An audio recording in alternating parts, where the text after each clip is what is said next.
The champagne flute trembled in her hand as she watched the numbers on her phone screen. Another declined payment. Another dead end. Maya Owen had exactly $47 to her name, and her mother's surgery was scheduled for tomorrow morning. The irony wasn't lost on her that she was standing in the most expensive restaurant in Manhattan, surrounded by people who spent more on a single bottle of wine than she made in a month. But this wasn't her world. This was her workplace. And tonight, like every other night for the past 2 years, she would smile, serve, and pretend that her life wasn't falling apart one unpaid bill at a time. What Maya didn't know was that across the dining room, behind a carefully constructed mask of ordinary clothes and practiced anonymity, sat one of the most powerful men in America. Alexander Sterling didn't just own businesses, he owned entire industries. But tonight he wasn't the feared corporate titan whose single phone call could make or break fortunes. Tonight he was simply Alex, a man in a worn jacket and faded jeans conducting an experiment that would change both their lives forever. This isn't just another rags to riches fairy tale. This is the story of what happens when desperation meets opportunity, when character is tested under the most impossible circumstances, and when a simple conversation between a struggling waitress and a disguised billionaire reveals truths that neither of them saw coming.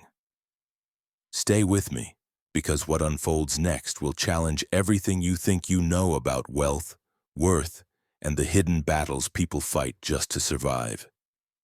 The Golden Meridian restaurant occupied the penthouse floor of Sterling Tower, its floor-to-ceiling windows offering a breathtaking view of Central Park. The dining room was a temple to excess, where every detail had been crafted to separate the ultra-wealthy from their money as elegantly as possible. Crystal chandeliers cast warm light over tables set with china that cost more than most people's cars. The air itself seemed to shimmer with the weight of accumulated wealth and whispered business deals. Alexander Sterling had built this place, along with dozens of others, but he had never eaten here as a customer. He had never seen it through the eyes of someone who didn't belong. That was about to change. He adjusted the thick-rimmed glasses he'd bought at a drugstore, part of a carefully assembled disguise that had taken months to perfect. The worn leather jacket had come from a thrift store in Queens. The jeans were authentic secondhand, complete with a small tear near the left knee. His shoes were scuffed canvas sneakers that looked like they'd seen better decades. Every detail had been chosen to create the image of a man struggling to make ends meet. Someone who had saved for months just to afford one meal in a place like this. The transformation was more than just clothing. Alexander had practiced changing his posture, his voice, even the way he held his hands. He had studied videos of working-class men, observed their mannerisms, their speech patterns. Tonight he wasn't the commanding presence who made board members sweat with a single glance.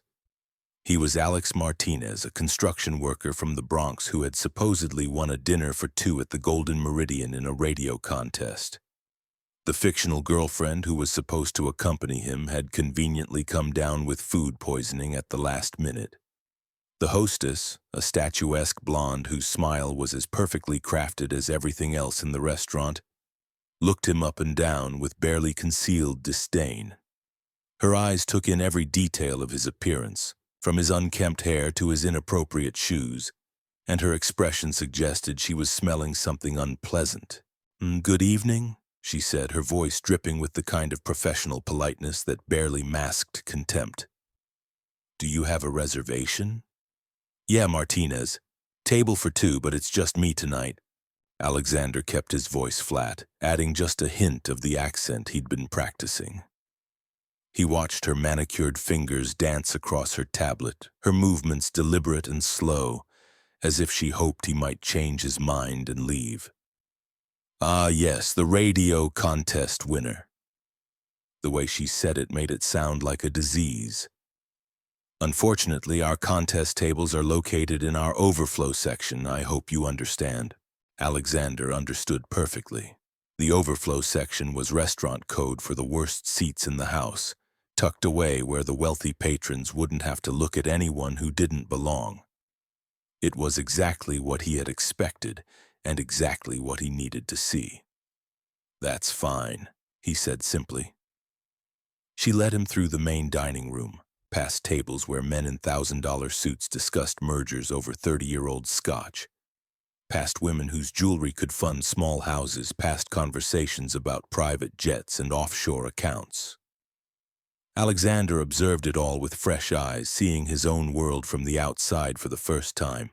The casual cruelty of it struck him like a physical blow. His table was cramped into a corner near the kitchen doors, where the constant swing of service staff created a jarring interruption to the restaurant's otherwise perfect ambiance. The tablecloth was clean but showed signs of wear. The silverware was the same expensive brand used throughout the restaurant, but these pieces had seen better days. Even the water glass had a small chip near the rim. "Your server will be with you shortly," the hostess said, her duty complete. She turned and walked away without another glance, her heels clicking against the marble floor like a countdown to his inevitable humiliation. Alexander settled into his uncomfortable chair and opened the leather-bound menu. The prices were astronomical even by his standards. The cheapest entree cost more than most people made in a day. He had expected this, had budgeted for it as part of his experiment. What he hadn't expected was the emotional weight of being treated like he didn't matter, like he was somehow less human because of the clothes he wore. For the first time in decades, Alexander Sterling was experiencing what 99% of the world lived with every day. The casual dismissal, the assumption of inadequacy, the systematic othering that wealth typically shielded him from. It was uncomfortable in ways he hadn't anticipated, but it was also exactly what he needed to understand. The experiment had begun 3 months earlier, born from a conversation with his longtime friend and business partner, David Boyden. They had been discussing employee loyalty, trying to understand why their companies struggled with retention despite offering competitive salaries and benefits. David had made an offhand comment about how easy it was to be generous when you had everything, but how impossible it was to know someone's true character until you'd seen them when they had nothing. That comment had lodged itself in Alexander's mind like a splinter. He realized that in his rarefied world, he was surrounded by people who had every incentive to tell him what he wanted to hear. His employees smiled because their paychecks depended on it. His friends agreed with him because they wanted access to his world. Even his romantic relationships were colored by the knowledge that he could buy anything, solve any problem, make any inconvenience disappear with a phone call. But what if he could strip all that away? What if he could see how people treated someone who had nothing to offer them, no power to reward or punish, no influence to curry? What if he could witness genuine human nature, unfiltered by the distortions of wealth? The idea had grown into an obsession. Alexander began researching, planning, preparing for what he privately called the Authenticity Project. He would go undercover in his own businesses, experiencing them as a customer with no power, no connections, no ability to demand better treatment. He would see who among his employees possessed genuine kindness, who had real integrity when they thought no one important was watching. Tonight was the culmination of months of preparation. The Golden Meridian was his flagship restaurant, the crown jewel of his hospitality empire. If there was anywhere he expected to find exceptional service regardless of a customer's apparent status, it should be here. But already within minutes of his arrival, that expectation was crumbling. The kitchen doors swung open, and a figure emerged carrying a water pitcher. Alexander's breath caught in his throat.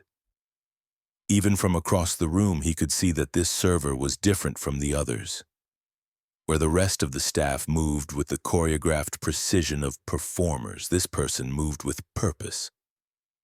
There was no performance in her step, no artificial smile practiced in a mirror. She was simply doing her job. As she drew closer, Alexander could see her more clearly. She was young, probably mid-20s, with dark hair pulled back in a simple ponytail. Her uniform was immaculate but showed signs of heavy wear. The fabric was slightly faded, the edges of her apron frayed from countless washings. But it was her eyes that caught his attention. They held a depth of exhaustion that spoke of battles fought and burdens carried. These were not the eyes of someone going through the motions. These were the eyes of someone for whom every shift, every tip, every interaction mattered desperately. She approached his table with a genuine smile, one that reached her eyes despite the weariness there. "Good evening, sir. My name is Maya, and I'll be taking care of you tonight." Her voice was warm, professional, but without the saccharine quality he'd heard from the hostess. There was something authentic about her presence, something that made Alexander sit up straighter despite himself. "Can I start you with something to drink while you look over the menu?" Alexander looked up at her, studying her face. This was the moment his experiment truly began. Everything he thought he knew about human nature, about the relationship between wealth and character, about the hidden kindness that might exist in the world, would be tested by this young woman who had no idea she was serving one of the richest men in America. "Just water for now," he said, maintaining his practiced accent. "I'm still deciding on everything else. Of course, take your time." As she poured water into his chipped glass, Alexander noticed her hands. They were steady, capable, but he could see the faint tremor of exhaustion in her fingers. He noticed the small bandage on her thumb, probably from a kitchen accident. He noticed the way she moved with economic precision, wasting no motion, conserving her energy for the long night ahead. Most of all, he noticed that she treated him with the same respect and attention she would give anyone else, despite his appearance, despite his corner table, despite every signal the restaurant had sent that he didn't belong here. Maya finished pouring his water and stepped back slightly. "I'll give you a few more minutes with the menu. Please let me know if you have any questions about our offerings tonight." As she turned to leave, Alexander made a decision that would change everything. He was going to order the most expensive item on the menu. Not because he could afford it, which of course he could, but because Alex Martinez, construction worker from the Bronx, absolutely could not. It would be a test that would reveal whether Maya's kindness was genuine or simply another performance. He had no idea that across the dining room Maya was fighting her own desperate battle, that his simple presence at table 12 was about to become the most important encounter of both their lives. Maya returned to the kitchen with her mind racing. The man at table 12 was different from her usual customers, but not in the way management would notice. While they saw only his thrift store clothes and working-class appearance, she saw something else entirely. There was an intelligence in his eyes that didn't match his rough exterior, a way he carried himself that suggested hidden depths. But more than that, there was a sadness there that she recognized, the kind that came from carrying burdens too heavy for one person to bear. She had become an expert at reading people during her 2 years at the Golden Meridian. It was a survival skill essential for navigating the treacherous waters of high-end service. She could spot the businessman who would complain about everything to get his meal comped. She knew which society wives would demand to speak to the manager if their water glass sat empty for more than 30 seconds. She had learned to identify the nouveau riche customers who would tip extravagantly to prove their wealth, and the old money patrons who would leave exactly 15% regardless of service quality. But this man defied her usual categories. He spoke quietly, politely, without the aggressive entitlement she had come to expect from difficult customers. When she had approached his table, he had looked directly at her, made eye contact in a way that suggested he saw her as a person rather than simply a service provider. In her experience, that kind of basic human recognition was rarer than the expensive wines locked in the restaurant's cellar. "Maya, table 7 needs their check, and the birthday party at 9 wants to see dessert menus." Sarah, the evening manager, appeared beside her with the harried expression that meant they were falling behind on service times.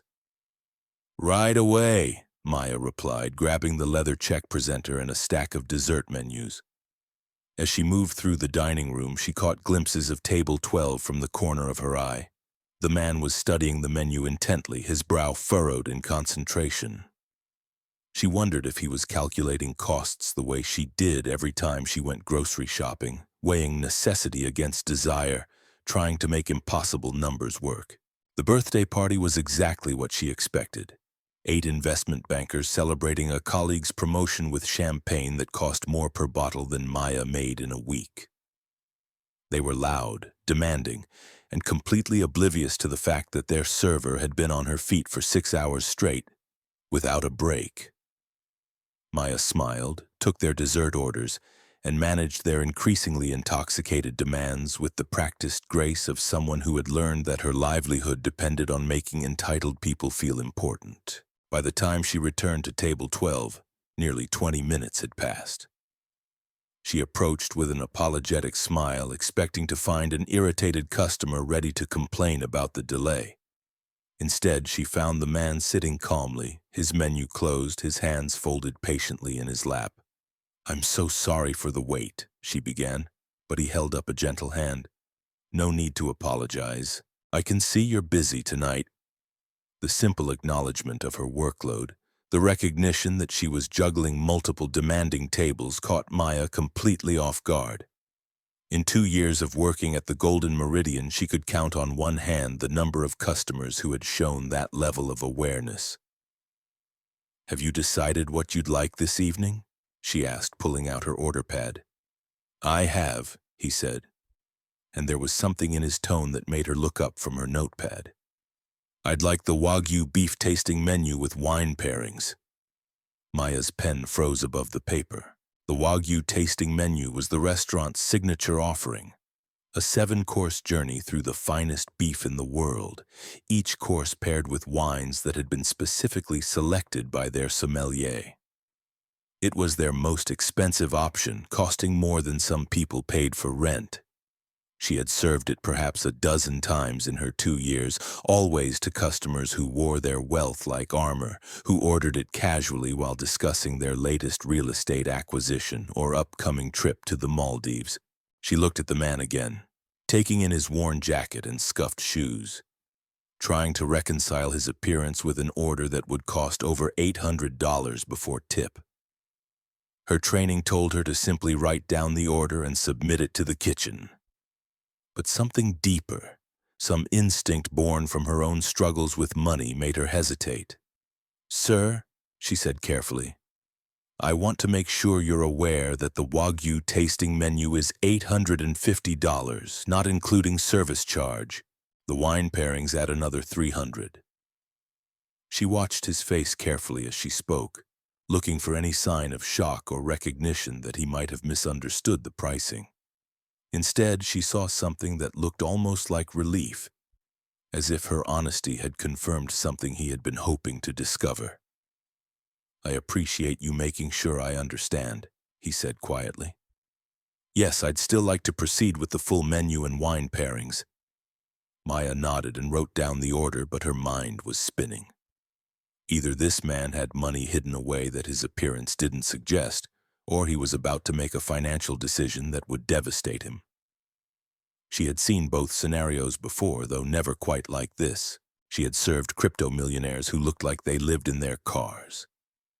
And she had watched desperate gamblers bet their last dollars on experiences they couldn't afford, hoping somehow that pretending to have money would make it materialize. As she walked toward the kitchen to submit the order, Maya found herself hoping desperately that this man knew what he was doing. There was something about his quiet dignity, his patient politeness in the face of the restaurant's subtle discourtesies, that made her want to protect him from making a mistake he couldn't undo. Alexander watched her retreating figure and felt a complex mix of emotions wash over him. Her moment of hesitation, the gentle way she had confirmed the pricing, spoke to a level of integrity that he rarely encountered in his regular world. She could have simply taken the order and collected what would likely be a substantial tip on such an expensive meal. Instead, she had risked potentially offending him by questioning whether he understood what he was ordering. In his experience, that kind of protective honesty was almost extinct. His usual interactions with service staff were colored by the knowledge of who he was. Waiters and concierges fell over themselves to accommodate his every whim, not out of genuine care, but because they knew that displeasure from Alexander Sterling could end careers. But this young woman had no idea who he was, and yet she had shown more genuine concern for his well-being than most of his highly paid advisors demonstrated in a typical week. The first course arrived with the ceremony that the Golden Meridian's reputation demanded. Maya appeared beside his table with a silver cloche, lifting it to reveal a small portion of perfectly seared Wagyu accompanied by micro-greens, and a sauce that probably contained ingredients he couldn't pronounce. The presentation was flawless, the aroma intoxicating, but Alexander found himself more interested in observing Maya than in experiencing his expensive meal. She moved with increased purpose now, he noticed. The knowledge that her customer had ordered the restaurant's most expensive option seemed to have triggered a higher level of attention. She checked his water glass more frequently, appeared at precisely the right moments to replace his silverware between courses, and managed to be both attentive and unobtrusive in the way that marked truly professional service. What struck him most was that her elevated level of care didn't feel transactional. She wasn't performing for a bigger tip, though she certainly deserved one. Her attention felt genuine, as if she had made a personal commitment to ensuring that this expensive meal lived up to its promise. Alexander realized that he was witnessing something increasingly rare in his world. Someone taking genuine pride in their work, caring about excellence for its own sake rather than for what it might earn them. The evening progressed through 7 exquisite courses, each one a masterpiece of culinary artistry. The wines were perfectly chosen, the service impeccable. But Alexander found his attention increasingly focused on the woman serving him rather than the meal itself. He began to notice small details that revealed the person behind the professional facade. Maya's shoes, he observed, were practical and well-maintained but showed the kind of wear that came from spending long hours on hard floors. Her uniform was pressed and spotless, but the fabric showed the subtle signs of repeated washing that suggested she owned only 1 or 2 sets. Most tellingly, he noticed that she never ate or drank anything during her shift, and when she thought no one was looking, her hand would unconsciously drift to her stomach in the universal gesture of someone trying to ignore hunger. During the 5th course, a remarkable preparation of Wagyu short rib that melted on his tongue like butter, Alexander made a decision that would test not only Maya's character but his own understanding of human nature. When she next approached his table, he would make an offer that no struggling service worker could reasonably refuse. But it would also be an offer that would reveal whether her kindness was genuine or simply another performance designed to extract money from wealthy customers. He had no way of knowing that across town, in a sterile hospital room, Maya's mother lay unconscious, connected to machines that beeped with the rhythm of borrowed time. He didn't know that Maya's phone had been vibrating with increasingly urgent messages from the hospital's billing department, each one a reminder that tomorrow's surgery would proceed only if payment could be guaranteed tonight. Most importantly, Alexander Sterling had no idea that his simple experiment in human nature was about to collide with Maya Owen's desperate fight for her family's survival, creating a moment that would change both their lives in ways neither could have imagined. The test was about to begin, and neither the billionaire nor the waitress was prepared for what would happen when desperation met opportunity in Manhattan's most exclusive restaurant. As the 7th and final course arrived, Alexander Sterling felt the weight of the moment settling around the clock. The dessert was a work of art, a delicate construction of chocolate and gold leaf that probably cost more to create than most people spent on groceries in a week. But his mind wasn't on the food. It was on the young woman who had spent the evening treating him with a level of respect and care that had nothing to do with his apparent ability to pay for it. Maya approached his table with the same quiet professionalism she had shown all evening. But Alexander could see the exhaustion beginning to show around the edges. Her smile was still genuine, but it required more effort now. Her movements, while still precise, carried the weight of someone who had been performing at peak level for hours without respite. How was everything this evening, sir?" she asked, beginning to clear the dessert plate. Her voice held the same warmth it had carried all night, but underneath it was something new. A thread of tension that spoke to pressures beyond the demands of her job. "Exceptional," Alexander replied, and he meant it. Not because of the food, though it had been remarkable, but because of the experience of being treated with dignity by someone who had no reason to do so beyond her own character. "Maya, could you sit down for a moment? I'd like to talk with you." She hesitated, her training warring with something in his tone that suggested this wasn't a typical customer request. "Sir, I'm not sure that would be appropriate. If there's something wrong with your service, I can get the manager." "Nothing's wrong. Everything's been perfect. Please, just for a minute." Against her better judgment, Maya glanced around the dining room. The evening rush was winding down, her other tables were settled, and something about this man's quiet intensity made her decision for her. She perched on the edge of the chair across from him, ready to spring back to work at a moment's notice. "You've been working here long?" Alexander asked, his voice gentle but probing. 2 years, Maya replied carefully. She had learned to be cautious about personal questions from customers. They rarely led anywhere good. "And before that?" "College. I was studying business, but—" She trailed off, unwilling to share the story of how her mother's diagnosis had derailed every plan she'd ever made. Circumstances changed. Alexander nodded as if he understood, and something in his expression suggested that perhaps he did. "Maya, I'm going to ask you something, and I want you to know there's no wrong answer. If someone offered you $50,000 right now, tonight, what would you do with it?"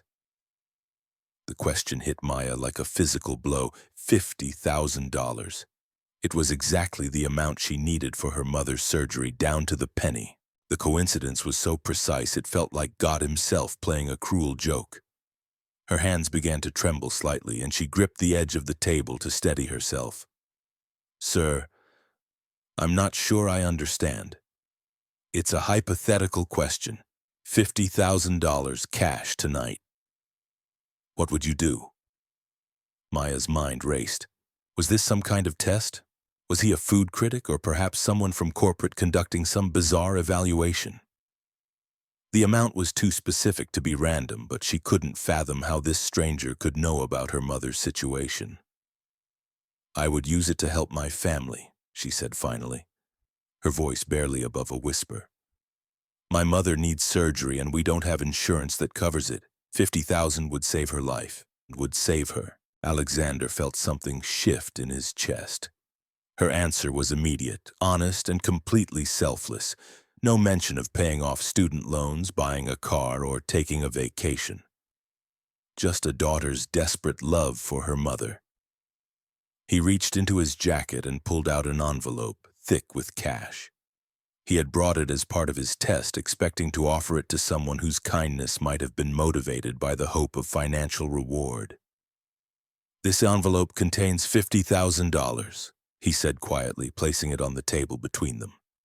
"It's yours if you want it." Maya stared at the envelope as if it were a snake that might bite her. Her heart was pounding so hard she was certain he could hear it. This couldn't be real. People didn't just give away $50,000 to strangers, especially not to waitresses in worn uniforms who had done nothing more than serve dinner with a smile. "What do you want in return?" she asked, her voice steady despite the chaos in her mind. She had learned that nothing in life was free, that offers too good to be true always carried hidden costs. "Nothing," Alexander said. "I want to see what you'll do with it." "I don't understand. You don't even know me." "I know enough. I know you warned me about the cost of my meal when you thought I might not be able to afford it. I know you've treated me with respect and kindness all evening, even though this restaurant clearly considers me an unwelcome guest. I know you're exhausted, but you haven't let it affect your work. I know when I asked you what you'd do with $50,000, your first thought was helping someone else. Maya's eyes filled with tears she couldn't hold back. Sir, I can't accept this. I don't know who you are or why you're doing this, but I can't take your money. Why not? Because I haven't earned it. Because I don't know what strings are attached. Because good things like this don't happen to people like me. Alexander leaned forward, his voice gentle but insistent. What if I told you that you have earned it?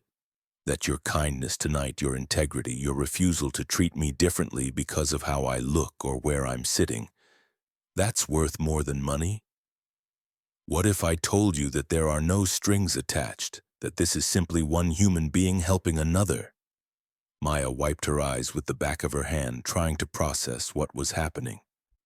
Who are you? Does it matter? Yes, it matters. People don't carry around $50,000 in cash unless they're either very rich or very dangerous. You don't look rich, so... Despite everything, Alexander found himself smiling. Even in this moment, even faced with the answer to her prayers, she was still thinking clearly, still protecting herself. I'm not dangerous, Maya. I promise you that. As for the rest, let's just say I'm someone who believes in rewarding good people when I find them. Maya looked at the envelope again. Inside was the solution to her mother's crisis, the key to saving the most important person in her world. But accepting it felt like stepping off a cliff into an unknown void. Her training, her instincts, her hard-won wisdom about the world all screamed that this was too good to be true. If I take this, she said slowly, what happens next? Next, you take your mother to the hospital and save her life. After that, whatever you choose to happen. And you? What do you get out of this? Alexander considered the question. What did he get out of this? He had started the evening looking for proof that genuine kindness still existed in the world, that there were people whose character wasn't for sale. He had found that proof sitting across from him, trembling with exhaustion and hope, willing to question a gift that could change her life because she couldn't believe she deserved it. I get to know that I did something right, he said finally. I get to know that somewhere in this city there's at least one person who treats others with kindness. Not because of what they can get in return, but because that's who they are. Maya reached out tentatively, her fingers barely touching the edge of the envelope. It felt real, substantial, heavy with possibility. But she pulled her hand back, looking up at Alexander with eyes that held both hope and terror. I need to know who you really are, she said.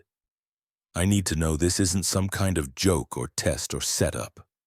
My mother's life depends on this money, and if this isn't real, if you're going to change your mind or reveal this is all some elaborate prank, it will destroy me. So please tell me the truth. Who are you?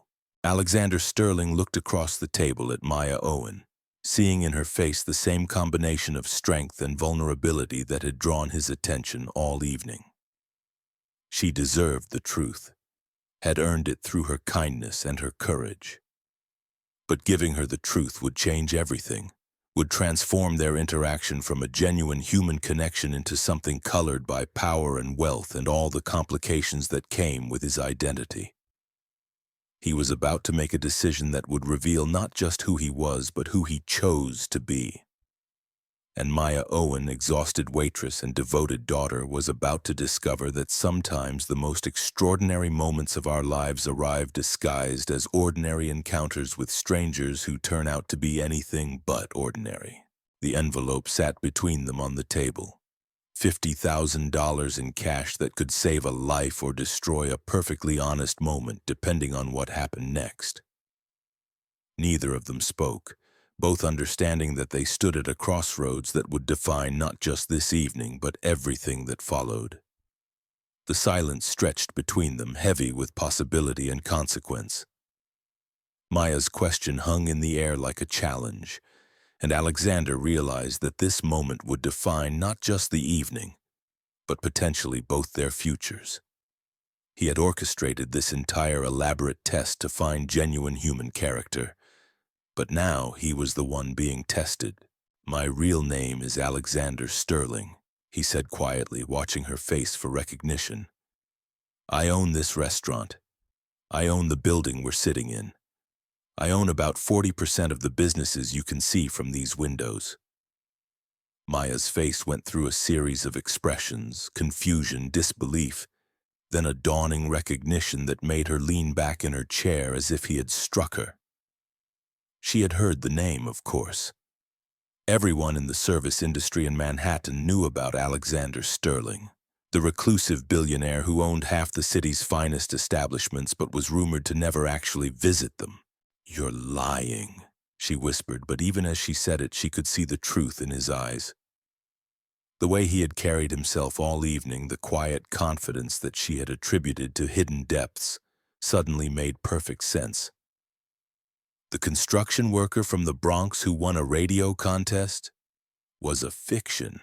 "I've been conducting an experiment, Maya. I wanted to see how my employees treated customers when they thought no one important was watching. I wanted to know if genuine kindness still existed in a world where everything seems to have a price." Maya stood up abruptly, the chair scraping against the floor. Several nearby diners turned to look, but she didn't care. Her mind was reeling, trying to process the magnitude of what had just been revealed. The man she had been serving all evening wasn't just wealthy. He was one of the most powerful people in the country. And she had been treating him like any other customer, worrying about his ability to pay, trying to protect him from making a financial mistake he couldn't afford. "Oh my God," she breathed, her hand covering her mouth. "I questioned your order. I tried to warn you about the prices. I treated you like—" She couldn't finish the sentence, the mortification washing over her in waves.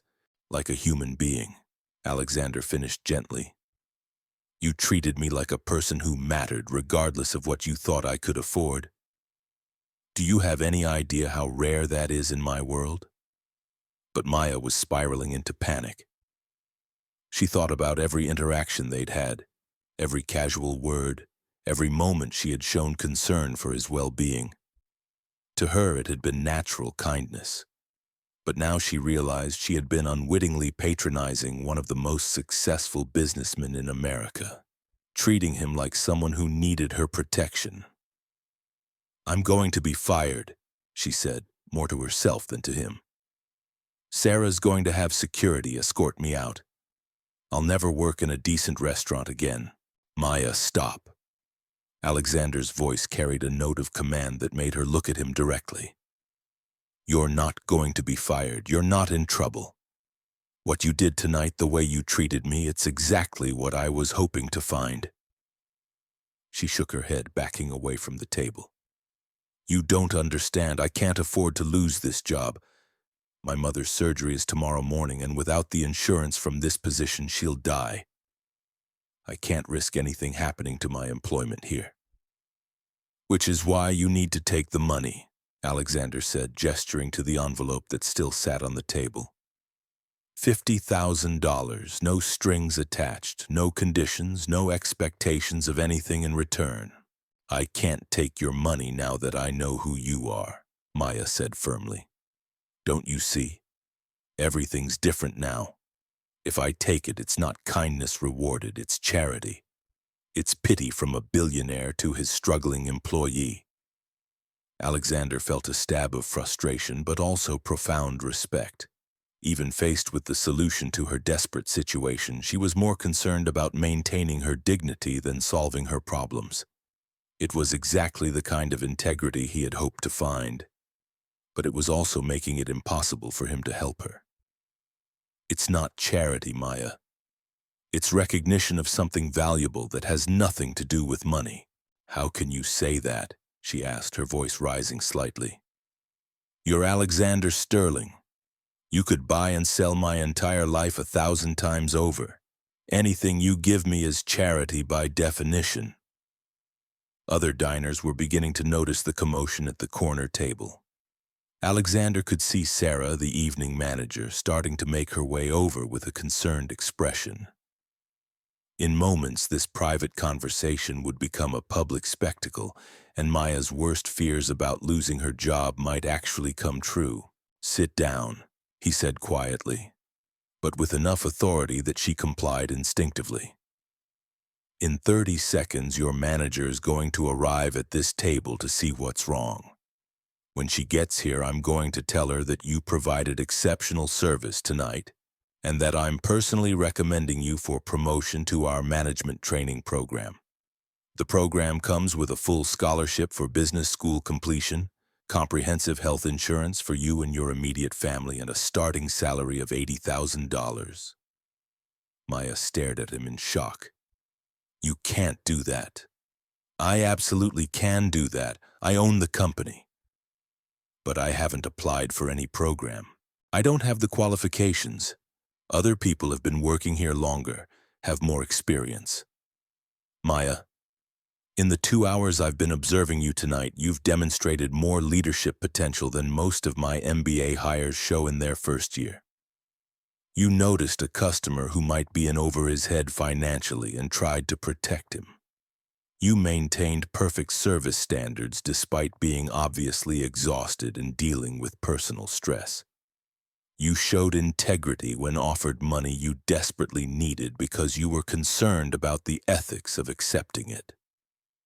Sarah arrived at the table just as Alexander had predicted, her professional smile masking obvious concern about whatever drama was unfolding at the corner table. "Good evening, Mr. She paused, clearly not recognizing the shabbily dressed man but sensing that something significant was happening. "Sterling," Alexander said simply, and watched Sarah's face go pale as she realized she was looking at the owner of not just this restaurant but the entire chain. "I wanted to personally compliment you on Maya's exceptional service tonight. She's exactly the kind of employee who represents the best of what we're trying to achieve here." Sarah's eyes darted between Alexander and Maya, trying to process the situation. "Mr. Sterling, I had no idea you were dining with us tonight. If we had known, we would have ensured you were seated at our best table." "I was seated exactly where I needed to be," Alexander replied. "And I received exactly the service I needed to receive. Maya treated me with respect and professionalism regardless of my apparent circumstances. That's the kind of character we should be promoting." Maya watched this exchange with growing amazement. Not only was Alexander protecting her from any potential consequences of their conversation, he was actively praising her work to her supervisor. But more than that, she could see that his praise was genuine. He wasn't just saying the right things to cover for his elaborate deception.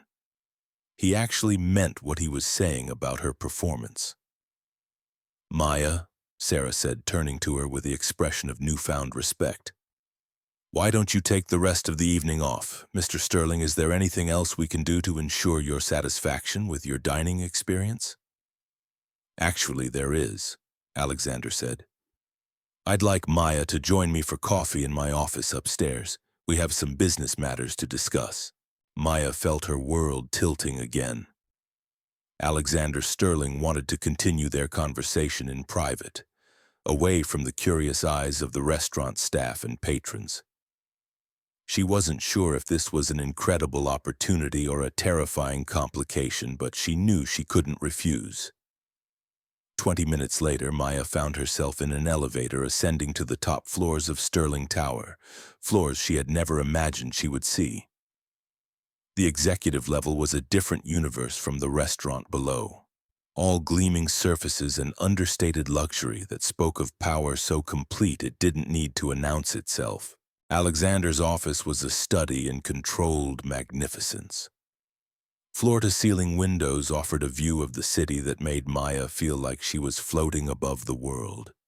The furniture was minimal but perfect, each piece chosen for both beauty and function. It was the office of a man who had distilled success to its essence.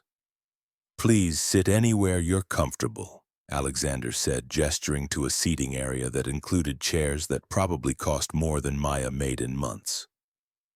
He moved to a sidebar and began preparing coffee with the same careful attention he had given to his disguise earlier in the evening. Maya chose a chair that seemed sturdy and unlikely to betray her nervousness. She was acutely aware that she was still in her server's uniform, that she probably smelled like the restaurant kitchen, that she was completely out of place in this rarefied environment. "You're wondering why I brought you up here," Alexander said, not turning around from the coffee preparation. "Among other things, yes. I brought you here because what happened tonight was important, and I didn't want it to get lost in the chaos of the restaurant. I wanted us to have a chance to talk honestly, without audiences or interruptions." He turned and handed her a cup of coffee that smelled better than anything she had ever tasted. The cup itself was beautiful, fine porcelain that was warm to the touch.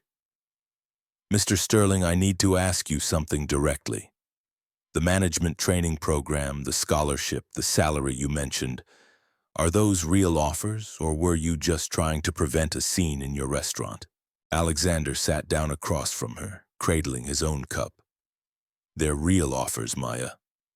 More real than anything I've offered anyone in a very long time." "Why?" "You don't know anything about me beyond one evening of service. I know more than you think. I know you're intelligent because you questioned an order that didn't make sense. I know you're compassionate because you tried to protect a stranger from financial hardship.